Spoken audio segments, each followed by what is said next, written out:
Boa tarde, boa tarde. Zané Caruca. Zané Caruca. Zané Caruca, eu estou falando boa tarde. Quero aqui, inicialmente, agradecer a presença de todas as pessoas que aqui estão, neste momento tão emblemático para a história do Brasil. Agradeço aqui a presença da nossa ex-presidenta Dilma Rousseff, em nome da qual eu cumprimento toda a mesa que está aqui composta. Quero cumprimentar todas as ministras e ministros de Estado, em nome da minha amiga ministra Marina Silva, ministra do Meio Ambiente. Quero cumprimentar a minha amiga parentíssima Célia Chacriabá, que aqui acaba de falar, cumprimentando todos e todas parlamentares. Estendo também esse cumprimento ao meu amigo companheiro, deputado federal de São Paulo, Guilherme Boulos, que não está aqui agora, mas mandou a sua mensagem. E quero cumprimentar aqui todos os dirigentes partidários, em nome do meu amigo Juliano Medeiros, presidente do PSOL. Cumprimentar todos os movimentos sociais do Brasil, que com muita resistência nos mantém de pé. Quero cumprimentar aqui toda a Frente Ampla Democrática Brasileira, cumprimentar todos os representantes da comunidade internacional e termino aqui os cumprimentos saudando toda a imprensa que está aqui presente. Quero saudar de forma especial todas as lideranças indígenas, os povos indígenas que estão aqui, que com muito esforço chegaram hoje a Brasília. Muitos ainda estão na estrada, que não conseguiram chegar a tempo, devido a esses transtornos do domingo e que fez alterar a nossa posse.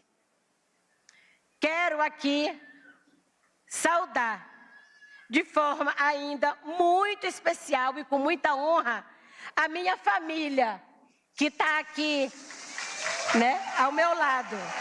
A minha mãe, o meu pai, meus filhos, minha filha, meus irmãos, minhas irmãs, minhas primas, primos, sobrinhos e sobrinhas, que por muito tempo sentiram muita saudade da minha presença. Mas entendem que eu preciso cuidar de tantos outros filhos e filhas dessa nação indígena brasileira.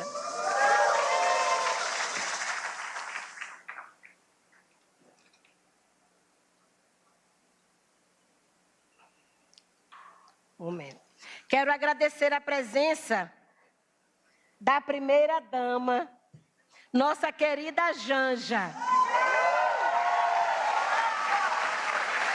E quero aqui agradecer a presença do nosso ilustre presidente Luiz Inácio Lula da Silva. Também o nosso vice-presidente Geraldo Alckmin. Presidente Lula, eu lhe parabenizo pela coragem e ousadia de reconhecer a força e o papel dos povos indígenas. Neste momento em que é tão importante o reconhecimento desse protagonismo dos povos indígenas frente à preservação do meio ambiente e da justiça climática. Ao criar esse ministério inédito na história do Brasil.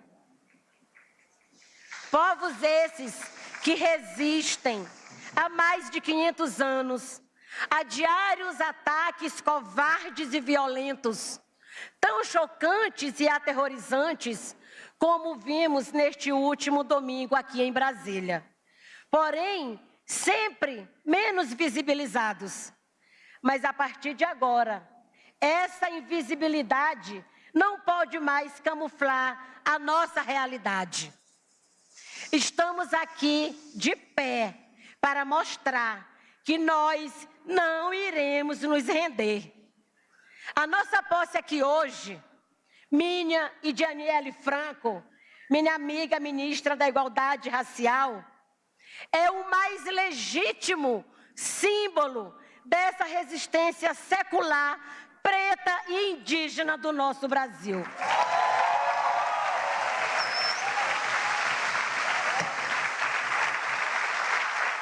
E nós estamos aqui hoje, nesse ato de coragem, para mostrar que destruir essa estrutura do Palácio do Planalto, do Supremo Tribunal Federal e do Congresso Nacional não vai destruir a nossa democracia. E aqui, Sônia Guajajara e Aniele Franco convoca todas as mulheres do Brasil para dizermos juntas que nunca mais vamos permitir um outro golpe no nosso país.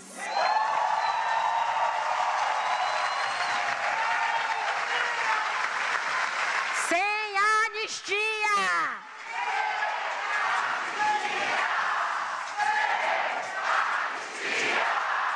Sem anistia!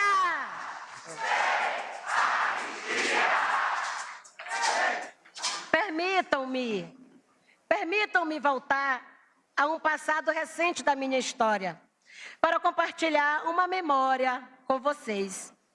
Quando eu tinha 17 anos, fui chamada por minha tia Maria Santana para conversar.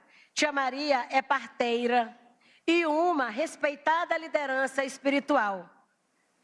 Como não foi um convite qualquer, eu pensei, né? O que será que tia Maria quer?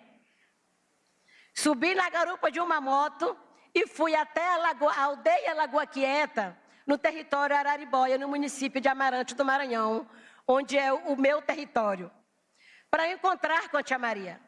Chegando lá, eu a encontrei com 2 presentes, um colar e um maracá.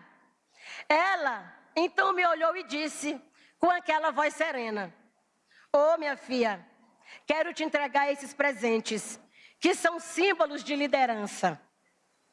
E eu passo a você o poder da palavra. Você vai ter o dom da comunicação. Todo mundo vai te ouvir. Você vai crescer e tudo que você tiver para falar, não hesite, porque todo mundo vai parar para te escutar. Esse maracá vai ecoar e você será a porta-voz do nosso povo. E por isso eu trago aqui essa pequena memória para lembrar que eu não estou aqui, né, sozinha. Eu estou aqui com a força da nossa ancestralidade. Então hoje eu quero dizer para vocês que aquela Sônia, que para estudar trabalhou em casa de família como babá e empregada doméstica, porque era assim que era chamada à época, né? Estar aqui hoje, nomeada para o cargo de ministra de Estado dos povos indígenas do Brasil. Se estou aqui hoje, é graças a essa força ancestral e espiritual de meu povo Guajajara Tenterrar. É graças a essa resistência secular da luta dos povos indígenas do Brasil. É graças também à minha persistência de nunca desistir. Ressalto aqui também o apoio que recebi dos povos indígenas e da população do estado de São Paulo, que pelas urnas me elegeram deputada federal, afirmando a todos os brasileiros e brasileiras que uma mulher indígena é plenamente capaz de contribuir com a reconstrução da democracia neste país. Assumo com muita honra e coragem este ousado e inovador desafio, uma missão já anunciada há anos pela minha tia Maria.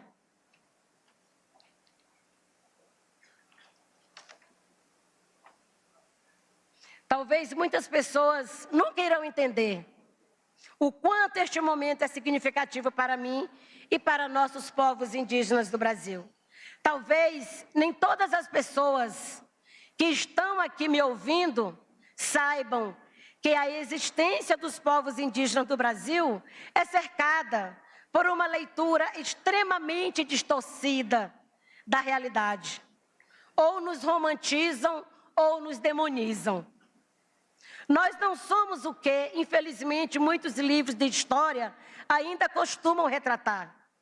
Se por um lado é verdade que muitos de nós resguardam modos de vida que estão no imaginário da maioria da população brasileira, por outro, é importante saberem que nós existimos de muitas e diferentes formas. Estamos nas cidades, nas aldeias, nas florestas, exercendo os mais diversos ofícios que vocês possam imaginar. Vivemos no mesmo tempo e espaço que qualquer um de vocês. Somos contemporâneos desse presente e vamos construir o Brasil do futuro, porque o futuro do planeta é ancestral. A invisibilidade secular que impacta e impactou diretamente as políticas públicas do Estado é fruto do racismo, da desigualdade e de uma democracia de baixa representatividade, que procurou uma intensa invisibilidade institucional, política e social, nos colocando na triste paisagem das subrepresentações e subnotificações sociais do país. São séculos de violências e violações, e não é mais tolerável aceitar políticas públicas inadequadas aos corpos, às cosmologias e às compreensões indígenas sobre o uso da terra. Durante a pandemia que impactou fortemente o mundo e a população brasileira, os povos indígenas do Brasil tiveram milhares de vidas ceifadas pelo negacionismo científico e criminoso do governo anterior, democraticamente derrotado pelas urnas, pelo voto popular em 2022. As dificuldades no acesso aos serviços de saúde, de saneamento e as falsas informações propagadas potencializaram literalmente um plano de genocídio contra os povos indígenas. Tudo isso levou a um estado de emergência que, através das organizações indígenas, da articulação dos povos indígenas do Brasil, a COIAB, a APOIME, a ARPINSUL, a ARPINSUDeste, a Comissão de Terra Guarani Virupá, a Tiguaçu, o Conselho Terena, nossas organizações regionais, mobilizou a criação de barreiras sanitárias, diversas campanhas de arrecadação e distribuição de alimentos. Os advogados indígenas conquistaram grandes vitórias judiciais e nós promovemos também redes de afetos, de solidariedade e somas que permitiram evitar que mais vidas indígenas fossem perdidas. É preciso lembrar de problemas estruturais que recentemente foram imensamente potencializados e precisam ser encarados como prioridades. São graves os casos de intoxicações provocados por mercúrio do garimpo, pelos agrotóxicos nas grandes lavouras do agronegócio, as invasões em nossos territórios, as condições degradantes de saúde e saneamento, o aumento da insegurança alimentar, que resultou inclusive na morte de inúmeras crianças e idosos indígenas. Lembrando que na Amazônia brasileira somam-se 114 grupos de povos de recente contato e também os que nunca tiveram nenhum contato com a sociedade, nem mesmo com a sociedade indígena que vive no mesmo território. Os chamados povos isolados e que se encontram em estado de alta vulnerabilidade devido ao desmatamento, ao garimpo ilegal e à grilagem de terras. E antes de chegar aqui, tivemos ainda a notícia de 2 indígenas baleados no território Araribóia, no meu estado, Maranhão, e o corpo de um indígena isolado foi encontrado que há dias, foi enterrado sem que pudessem ser encontrados. O exemplo que mais recentemente voltou a correr os noticiários do mundo é a situação extrema em que vivem os parentes Yanomami, e onde se encontra aqui o nosso grande xamã e líder Davi Copenaua.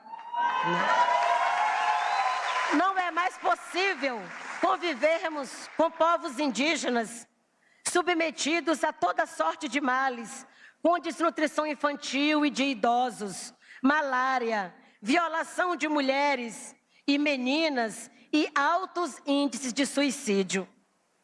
Presidente Lula, eu arrisco dizer, sem nenhum exagero, que muitos povos indígenas vivem uma verdadeira crise humanitária em nosso país. E agora estou aqui para trabalharmos juntos, para acabar com a normalização deste Estado inconstitucional que se agravou nestes últimos anos. Este estado de emergência e de luta cotidiana por sobrevivência fez com que um direito tão importante como a educação diferenciada, pautada pela Constituição de 88, deixou de ser debatido e implementado. Precisamos voltar a pensar as políticas de educação para os indígenas, valorizando as identidades plurais, formando professores indígenas, ampliando o acesso e a permanência no ensino superior. Além disso, não posso deixar de lembrar os parentes que foram retirados de nosso convívio pela bala do fascismo, que imperou no Brasil nos últimos anos, derramando sem pudor muito sangue indígena. Lembremos a força daqueles que tombaram na luta, como Paulo Paulino Guajajara, Ivanilde, Janildo, Jael e Antônio Guajajara, Ari Urueu Auau, Daiane Caingangue, Estela Verá Guarani Caiuá, Wellington Pataxó, Ariane Oliveira e a menina Raíssa. E tantos outros parentes vitimados pelo garimpo ilegal, pelas invasões de seus territórios e por tantas outras ações e omissões do Estado. Além disso, preciso destacar a força de Bruno Pereira e Dom Philips, em memória de quem saúdo todos os nossos aliados e aliadas, defensores e defensoras do meio ambiente e dos direitos humanos. Esse brutal assassinato não pode permanecer impune. Gente, nós não somos os únicos que necessitam aqui viver. Nós apenas coabitamos a Mãe Terra, junto com milhões de outras espécies. O desprezo por essas outras formas de vida, as práticas de desmatamento intenso, feitas sempre em nome da economia de curto prazo, têm efeitos devastadores para o futuro de todos nós. As alterações no uso do solo provocam um grande desequilíbrio em nosso ecossistema, que impactam diversas espécies, causando profundas transformações, inclusive as grandes epidemias. As terras indígenas, os territórios habitados por demais povos e comunidades tradicionais e as unidades de conservação são essenciais para conter o desmatamento no Brasil e para combater a emergência climática enfrentada por toda a humanidade. A proteção dos diferentes biomas é essencial para qualquer produção agrícola, pois garante água, garante a presença de agentes polinizadores e de tantos outros fatores, sem os quais nada se produz. Se antes as demarcações de terras tinham enfoque, sobretudo, na preservação da nossa cultura, novos estudos vêm demonstrando que a demarcação dos territórios indígenas tem uma importância ainda mais abrangente, sendo fundamentais para a estabilidade do ecossistema, de ecossistemas em todo o planeta. assegurando qualidade de vida, inclusive nas grandes cidades. Daí a importância de reconhecer os direitos originários dos povos indígenas, reafirmados na Constituição Federal de 88. As terras indígenas são importantes aliadas na luta contra o aquecimento global e fundamentais para a preservação da nossa biodiversidade, como já foi considerado no Acordo de Paris e na Declaração de Nova York para florestas tropicais das Nações Unidas, que o conhecimento dos povos e comunidades tradicionais são também conhecimentos científicos e hoje são uma das últimas alternativas para conter a crise climática. É preciso que este conhecimento saia dos tratados internacionais e seja valorizado na prática por todo o território nacional por meio de políticas locais, considerando a diversidade de povos, culturas e territórios. Hoje, vocês todos estão presenciando um momento de transição histórica, tal qual foi a singular colaboração indígena na Assembleia Nacional Constituinte. Naquela ocasião, um passo muito importante foi dado com o fim do paradigma integracionista e da tutela. Hoje, vocês presenciam um passo ainda maior com este Ministério dos Povos Indígenas. E esperamos, com isso, fazer respeitar a nossa existência e o nosso protagonismo. O Brasil do futuro precisa dos povos indígenas.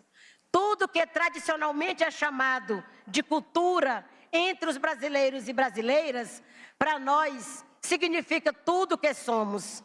É nosso modo de vida, nossa comida, nossos rituais, nosso uso da terra, nossas práticas e costumes, tanto aqueles mais cotidianos, quanto outros ritualizados.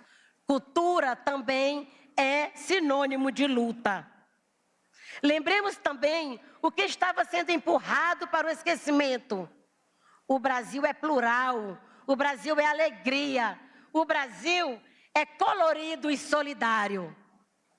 É com esse espírito que assumo a missão de sensibilizar toda a sociedade brasileira e a convido para juntos reflorestarmos mentes e corações rumo a uma democracia do bem viver de todos os brasileiros e brasileiras.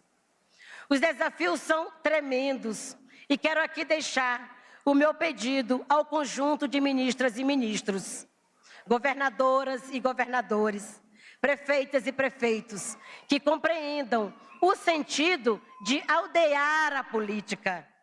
As políticas indígenas desses novos tempos, como já disse nosso presidente e reafirmou o nosso ministro Rui Costa da Casa Civil, as políticas são transversais e necessitam do apoio e do diálogo nas diversas áreas. Estamos diante de uma crise humanitária, por isso a criação do Ministério dos Povos Indígenas sinaliza para o mundo o compromisso do Estado brasileiro com a emergência e justiça climática, além de inclusão, reconhecimento e início da reparação histórica, da invisibilidade e da negação de direitos. Quero ainda destacar que este ministério é de todos os povos indígenas do Brasil, além de patrimônio do povo brasileiro, pois cada indígena vivo representa um guardião climático da Mãe Terra. Quero aproveitar aqui agora, antes de terminar, e apresentar a nossa equipe ministerial. Dr. Eloy Terena, que será o nosso secretário executivo. A Josi Caingangue, lá do Sul, Santa Catarina, que será a chefa de gabinete. A Eunice Querechu, Guarani Biá, de Santa Catarina, que será a nossa secretária dos Direitos Ambientais e Territoriais Indígenas. A Sexta Pitaguari do Estado do Ceará, Nordeste brasileiro, que será a secretária de Gestão Ambiental e Territorial. A Juma Chipaia, lá de Altamira, no Pará, região emblemática de Belo Monte, né, que será a nossa secretária de Direitos, de Articulação Interinstitucional e Promoção de Direitos. E o nosso amigo Marcos Chucuru, lá de Pernambuco, que será o assessor especial do Ministério dos Povos Indígenas. Os demais não estão aqui, né? Mas semana que vem estaremos com toda a nossa equipe composta. É urgente promovermos uma cidadania indígena efetiva. Isso não se faz sem demarcação de territórios, proteção e gestão ambiental e territorial. Acesso à educação, acesso e permanência à universidade pública, gratuita e de qualidade. Ampla cobertura e acesso à saúde integral. Saibam que este ministério chega comprometido com tudo isso e com a promoção de uma política indígena, não mais uma política indigenista, em todo o território nacional, com potencial de fazer frente às mazelas que tomaram nossos corpos, memórias e vidas. E antes de finalizar, quero aqui já anunciar a recriação do Conselho Nacional de Política Indigenista, que o presidente Lula presidiu por muitas vezes quando foi presidente e que foi assinado pela presidenta Dilma em 2015. Este Conselho Nacional de Política Indigenista garante a participação paritária entre representações indígenas de todos os estados brasileiros e órgãos do Executivo Federal. Sabemos que não será fácil superar 522 anos em 4. Mas estamos dispostos a fazer desse momento a grande retomada da força ancestral, da alma e espírito brasileiros. Nunca mais um Brasil sem nós. Muito obrigada.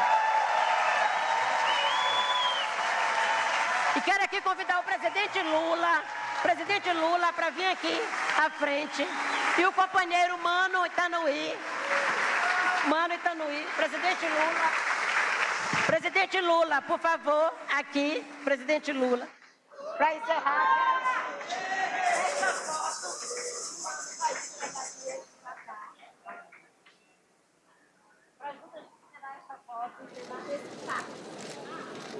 E juntos nós vamos dizer que não vamos permitir um novo golpe no nosso país. Estamos juntos, presidente Lula, para reconstruir a nossa democracia.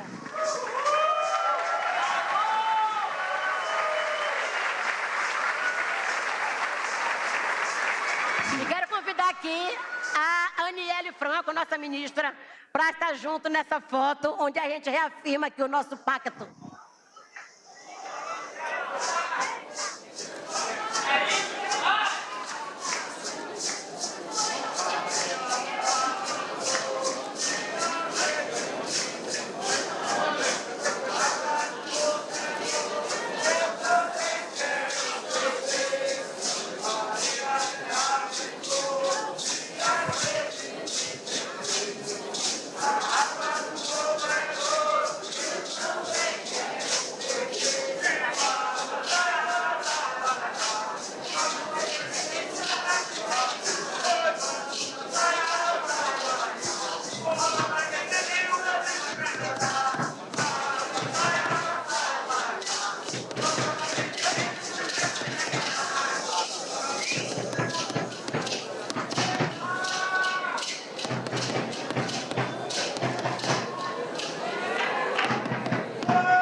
Agradecer aqui ao povo terena do Mato Grosso do Sul, com a dança da EMA, né, para aqui trazer essa força, né, dos povos indígenas para o Palácio do Planalto.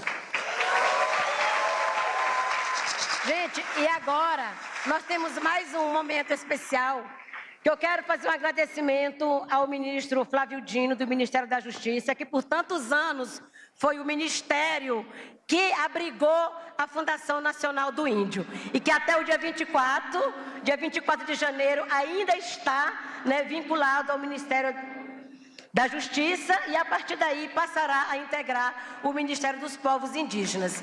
Então eu quero convidar aqui a nossa parentíssima deputada Joênia Wabichana, que a partir de agora passa a presidir a Fundação Nacional do Índio, Joênia, que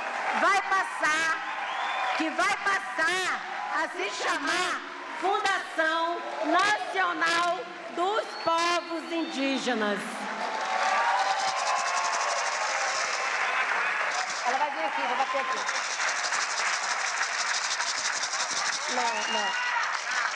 Deputada Joênia Wapichana, brevemente, depois que ela concluiu o mandato dela na Câmara Federal, como a primeira mulher indígena a ocupar esse lugar no Congresso, ela vai passar a presidir a FUNAI e daí nós vamos convidar todo mundo para uma posse, para a sua posse. Tá bom, gente? Muito obrigada, Joênia, estamos juntas.